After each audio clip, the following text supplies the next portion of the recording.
बायजू 2023 की अपनी विस्तारित रिपोर्ट में हमने बायजू, जो कि भारत की स्टार्टअप सिस्टम की सबसे मूल्यवान कंपनी मानी जाती है, पर छाए हुए संकट के बारे में बताया था। हमें ये बताते हुए दुख हो रहा है, लेकिन हम अपने दर्शकों को बताना चाहेंगे कि हमारी रिपोर्ट में बताए गए भविष्य की ओर ही बायजू जा रहा है। साथ में हजारों कर्मचारियों के साथ साथ लाखों सब्सक्राइबर या ग्राहकों की जमा पूंजी भी खतरे में है। आज की रिपोर्ट में हम समझने की कोशिश करेंगे कि ऐसा क्यों हुआ, क्या इसको टाला जा सकता था। बिजनेस स्टैंडर्ड की एक रिपोर्ट के मुताबिक समस्या की जड़ में एक कारण बायजू में शीर्ष प्रबंधन में रविंद्रन एवं उनके परिवार के लोगों का कब्जा के साथ साथ कॉर्पोरेटिव गवर्नेंस की कमी मानी जाती है। बायजू, जो कि कोरोना काल में ऑल्टरनेटिव एजुकेशन सिस्टम के तौर पर आई और जिसने इन्वेस्टर को एक सुनहरा भविष्य दिखाया था, आज अपने लोगों को सैलरी देने के लिए संघर्ष कर रही है।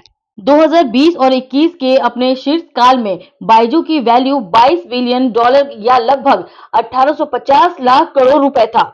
आज पूरी तरह से खत्म होने के कगार पर है। आज बायजू की वैल्यू $1 बिलियन से कम मानी जाती है। अपने सिरहद काल में बायजू में काम करने वाले लोगों की संख्या 67,600 थी।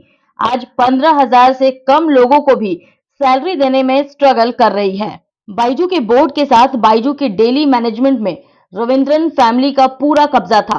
2020 से 21 के कोरोना काल में बायजू ने अपने इन्वेस्टर को एक सपना बेचा था, जो कि बढ़ते हुए रेवेन्यू से सही साबित हो रहा था, लेकिन सच्चाई इसके उलट थी। रविंद्रन एंड फैमिली इन्वेस्टर एक जहरीला सपना बेच रहे थे। इस सपने को बनाए रखने के लिए रविंद्रन एंड फैमिली ने कंपनी की ऑडिटेड बैलेंस शीट को कभी टाइम पर पूरा नहीं किया। कंपनी की आमदनी जितनी बढ़ रही थी, इसके खर्चे उससे ज्यादा गति से बढ़ रहे थे। आमदनी को बनाए रखने के लिए कंपनी ने कई ऐसे हथकंडे अपनाए जो पेरेंट्स का शोषण कर रही थी। इससे कंपनी की काफी बदनामी हुई और बायजू से जुड़ने से लोग डरने लगे। भारत में हर फैमिली इस बात में विश्वास करती है कि मिडिल क्लास या गरीबी की रेखा को पार करने का रास्ता आईआईटी और आईआईएम से गुजरता है। बायजू ने लोगों की इस असुरक्षा का फायदा उठाया। लोगों को ऐसे कोर्स बेचे जिसमें सीखने के लिए बहुत कम था, लेकिन उनके पेरेंट्स को सालों के लिए महंगे लोन लेने पड़े। लोगों ने सपने के लिए जीवन की जमा पूंजी गंवा दी। ने बायजू के ऑडिट नहीं होने को सीरियस लिया और बायजू को ऑडिट करने के लिए मजबूर किया। इससे इन्वेस्टर को कंपनी की पूरी सच्चाई पता चल गई। एक एक करके इन्वेस्टर ने कंपनी की वैल्यू कम करनी शुरू कर दी। कंपनी का नुकसान, जो कि 2021 में लगभग 5,000 करोड़ था, बढ़कर 8,000 करोड़ हो गया। कंपनी का खजाना खाली हो गया।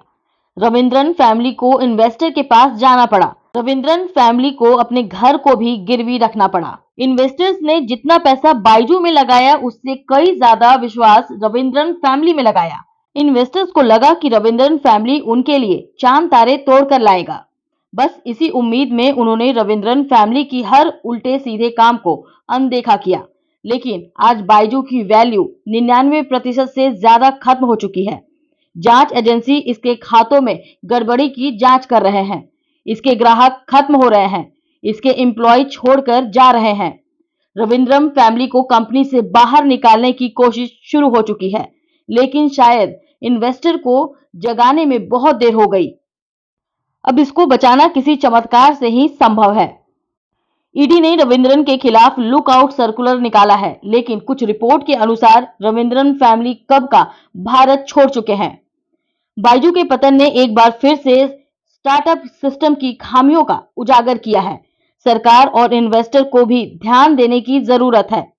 ऐसा सिस्टम बनाने की जरूरत है जो स्टार्टअप सिस्टम को सपोर्ट तो करे, लेकिन एक जिम्मेदार माता पिता की तरह इन पर नजर भी रखे, जो कुछ गलत होने पर समय से चेतावनी जारी करे। सबसे जरूरी है स्टार्टअप फाउंडेशन के पास अनियंत्रित शक्ति को जमा होने से रोक सके। बायजू का जाना एडटेक सिस्टम में टाइटैनिक के डूबने जैसा है। इस जगह को भर पाने में सदियां गुजर जाएंगी।